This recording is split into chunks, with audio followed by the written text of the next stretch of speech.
Innocent Russians and unfortunately their businesses are caught in the crossfire as Putin's invasion of Ukraine is underway. In fact, we have some pretty insane examples, starting with a restaurant in Washington, D.C. that was targeted. We don't know exactly who did this, but in Washington, unidentified people smashed the Russian restaurant Russia House, broke the windows and tore off the Russian flag. Aaron McGovern is the owner of the restaurant, and he spoke to the Washington Post about this and said, quote, "We are a US-owned company trying to survive. The restaurant suspended operations because of the pandemic. In comments, he indicated that he thought anti-Russian sentiment may have motivated the vandalism. We're getting some hate phone calls," he said. And so, look, it's so reminiscent of what Muslims faced and continue to face in this country after the attacks of 9/11. And please, I mean, look, our audience is so smart. I don't think anyone who this message is meant for is actually watching the show, but on the off chance, please don't do this. Don't attack ordinary Russian people who have nothing to do with this conflict whatsoever. It makes no sense, none. Yeah, no, we have our core audience, but we also have randos that watch. And we have a lot of hate watchers. We have hate watchers. There's a lot of folks who watch, and that's because they'll stumble onto a video. So it doesn't matter if you're right wing, left wing, wherever you are. Are we all frustrated with the actions of the Russian government and Vladimir Putin? Of course we are. Any decent person would be. Some in the right, some in the fake left are not. They think the Ukrainians made the Russians do it. Now, but outside of those lunatics, the rest of us are pretty pissed, and appropriately so. But that random restaurant in Washington didn't do it. That's nuts. Of course don't do it. Come on, of course don't do that, right? And it's not, by the way, we're also sad about the Russian people having to suffer through these economic sanctions. They're gonna be devastated. Right. And our heart goes out, they didn't do it either. It was Putin who made that decision. And by the way, tons of wonderful Russians inside Russia risked getting arrested by this tyrant to say, no, we're for peace and we do not want to do this to our Ukrainian brothers and sisters. Thousands of them have been jailed as a result of their protests. And so just be smarter, just be smarter. Yeah, these are Russians in Russia protesting Putin when the war began, okay? All these wonderful people. All people are the same, of course, and certainly most of all among progressives, we all believe that humanity is the same no matter where you are. And yes, unfortunately, we also have tyrant leaders throughout the world. It is not specific to any ethnicity or nationality or background. That's obvious to anyone that's a thinking person. By the way, also coincidentally, I've eaten at that Russia House in Washington. Is it delicious? It was delicious. They have good seafood, unsurprisingly. Okay. Okay, but also let me also note that anytime the Israeli government carries out some sort of aggressive, violent action against Palestinians, you'll also see hate crimes against Jewish Americans increase in the country. It's the same kind of thing. Targeting innocent people to essentially punish them for the actions of people in positions of power makes absolutely no sense, and you have to condemn it.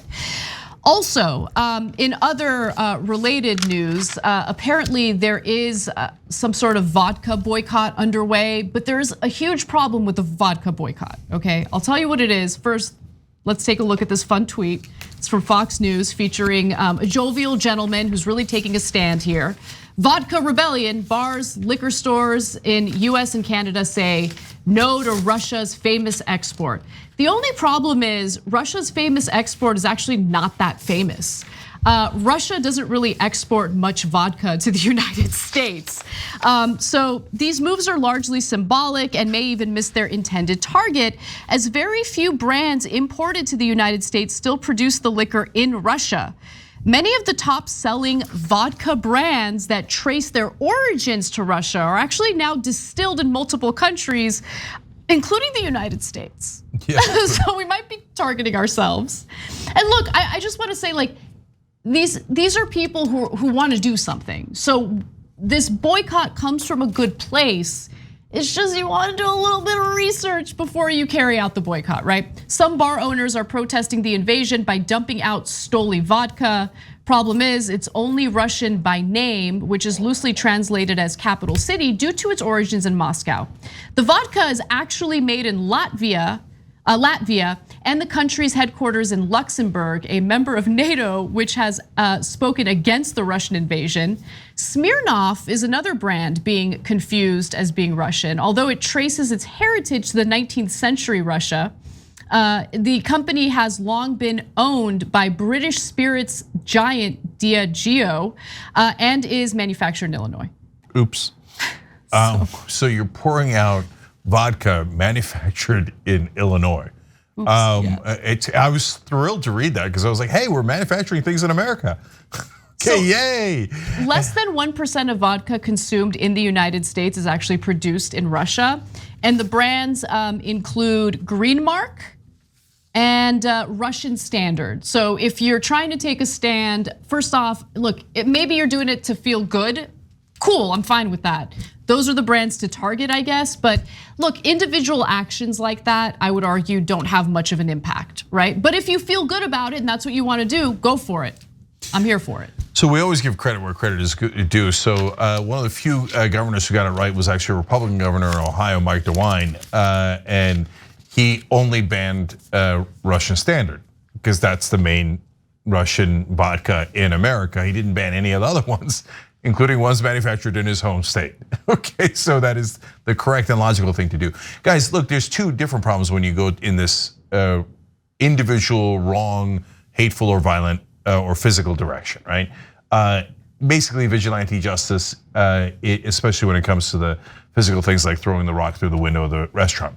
Number one, you almost always get the wrong guy, right? So when people were really mad at the bankers in Greece, they raided a bank and they killed one of the tellers who was just a low-wage worker, right? It makes no sense at all. When people were angry at Muslims after 9/11, they attacked Sikhs, who are not at all Muslim, but wear a turban for their own religion, which is completely different than Islam.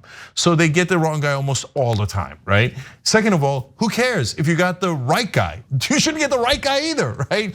In this case, Smirnoff sounds Russian, but it's not. I don't know if you know this, but US, British, German companies have bought almost everything on the planet. So almost everything's gonna get traced back to them eventually anyway.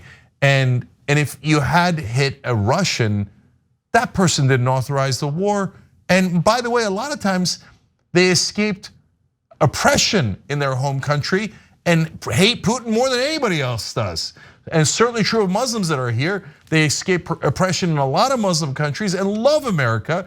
You couldn't be hitting a worse person. And by the way, anytime that happens, I was like, there was an incident here in LA during the latest incursion that Israel had into Gaza. We're livid about it on the show here.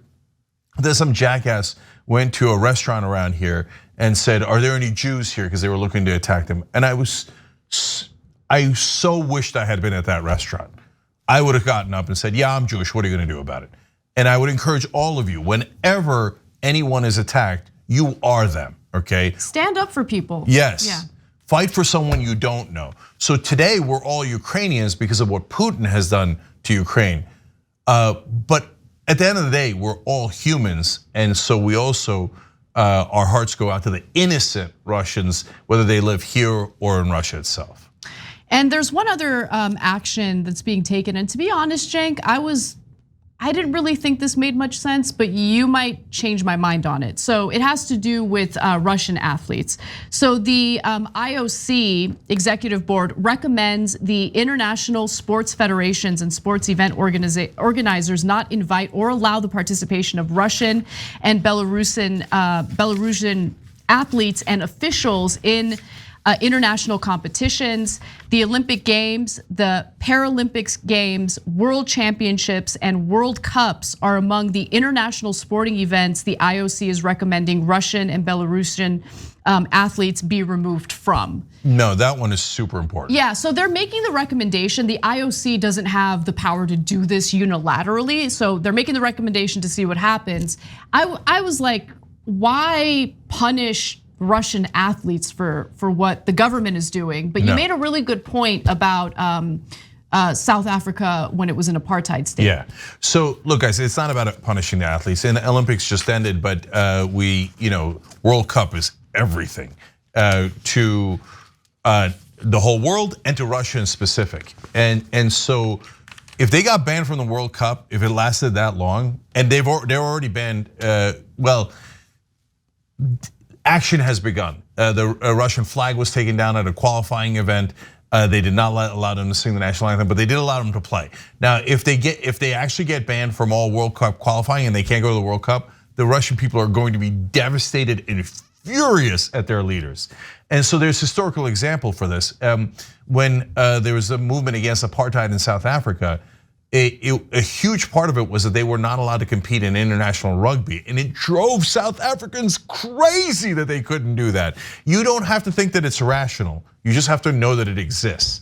So banning them from playing soccer and the other sports across the world could have a massive impact. It did in South Africa, and so I think that one makes a lot of sense. I feel bad for the Russian athletes who've been waiting for this their whole lives, but this one is effective and works. Money works, and amazingly, sports works in terms of sanctions. Thanks for watching The Young Turks, really appreciate it. Another way to show support is through YouTube memberships.